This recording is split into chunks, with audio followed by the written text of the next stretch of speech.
चुनाव क्या है? क्या आप अपना अमूल्य मतदान एक अच्छे और सच्चे व्यक्ति को देंगे? क्या आप सही प्रतिनिधि चुनेंगे? है कि 2025 त्रिस्तरीय पंचायत चुनाव सर पर है और हर गली घर में प्रचार प्रसार का शोर है।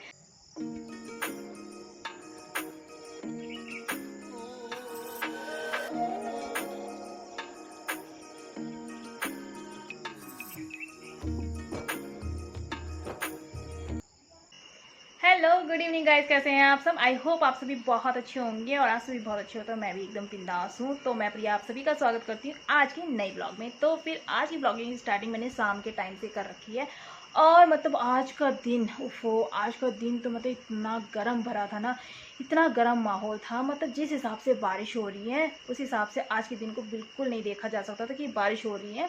और मतलब स्कूल से आए हम और स्कूल से आने के बाद ना हमें लाइट ही नहीं दिखी, लाइट नहीं थी और पंखे बंद, ठंडी हवा कहाँ से खानी थी, ठंडा पानी कहाँ से पीना था। ओहो, बच्चे बोल रहे मम्मी खाना कैसे खाना है, हैं? तो मतलब लाइट आने का इंतज़ार कर रहे थे लेकिन लाइट थी नहीं, तो वैसे ही गर्मी में उनको वो गरम गरम खाना खाना पड़ा। तो ये हाल है भाई, क्या ही बोलना। तो जैसा कि आप सभी को पता ही है कि 2025 त्रिस्तरीय पंचायत चुनाव सर पर है और हर गली घर में प्रचार प्रसार का शोर है। चुनाव क्या है? क्या आप अपना अमूल्य मतदान एक अच्छे और सच्चे व्यक्ति को देंगे? क्या आप सही प्रतिनिधि चुनेंगे? क्या आप समाज विकास करने वाले को आगे बढ़ाएंगे या नहीं? आप सभी को ज्ञात है कि चुनाव किन किन पदों के लिए लड़े जा रहे हैं, वोटिंग कैसे करते हैं, कैसी मशीनें होती हैं, ये सब आपको पता है। किसने विकास कर लिया है, किसने कितना किया है, कितना नहीं किया है, पुराने प्रतिनिधि जो हैं उनके बारे में आपको भली भांति सब कुछ पता है। कुछ पुराने प्रतिनिधि ऐसे भी होंगे जो 5 साल पहले हाथ जोड़ते हुए दिखाई दिए होंगे आपको और आज 5 साल बाद आपको हाथ जोड़ते हुए फिर दिखाई दे रहे हैं। तो उनकी शक्ल तो आपको ध्यान भी नहीं होगी क्योंकि वो बीच में कहीं सामने आए नहीं होंगे आपके, इसलिए। तो फिर चुनाव क्या है, चुनाव है क्या और किस तरीके से आप चुनाव करेंगे? तो चुनाव क्या है? एक चुनने की प्रक्रिया है, चुनने की। और किसको चुनने की? अपने सही प्रतिनिधि को चुनने की, जो मतलब एक सच्चा हो, ईमानदार हो, कर्मठ हो और मतलब समाज के लिए कुछ काम करे। निजी विकास कोई नहीं करता, सार्वजनिक विकास चाहिए सबको। तो सार्वजनिक विकास होना चाहिए। तो खाने पीने पे ध्यान न रखकर मित्रता दोस्ती सब साइड में रख कर अपना अमूल्य मतदान एक अच्छे प्रतिनिधि को, एक सच्चे प्रतिनिधि को ही दे जो कि समाज के लिए कुछ कर दिखाए। और तभी क्या है कि समाज का कल्याण होगा।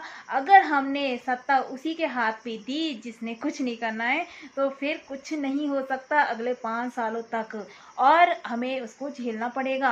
तो फिर अगर समाज का कल्याण चाहिए और सार्वजनिक विकास चाहिए तो एक ऐसे प्रतिनिधि को उठाए, ऐसे प्रतिनिधि को सपोर्ट करें कि जिसने कुछ करना है। पिछले 5 सालों में आपने जो प्रतिनिधि थे आपने देख लिया उनका काम कैसा है, क्या है। तो अब नए प्रतिनिधि को आप मौका दे, सपोर्ट करें और अपना अमूल्य मतदान उन्हीं को ही दें।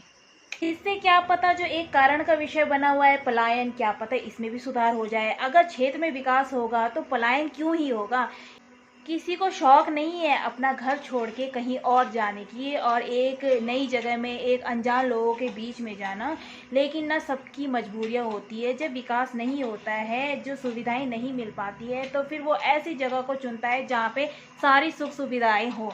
तो फिर ऐसी जगह में लोग जाना पसंद करेंगे। और पुरानी जनरेशन ने तो अपने दिन निकाल दिए हैं, लेकिन जो नई जनरेशन है उनको चाहिए सब कुछ, सारा बिल्कुल टिप टॉप चाहिए, तभी जाके वो उस क्षेत्र में रहेंगे। तो क्या पता इसमें भी सुधार हो। एक छोटी सी बात अगर मैं शेयर करूँ ना आपसे, तो मेरे पैर पे मोच आ गई थी अचानक से और मतलब यहाँ ऐसी सुविधा नहीं मिली मुझे कि मैं अपना पैर का एक्सरे करा पाऊँ। तो मुझे दौड़ना पड़ा चंबा टिहरी। तो क्यों दौड़ी मैं चंबा टिहरी? और दिन में मेरे पैर पे मोच आई और मुझे ना पूरी रात भर उसी दर्द में रहना पड़ा।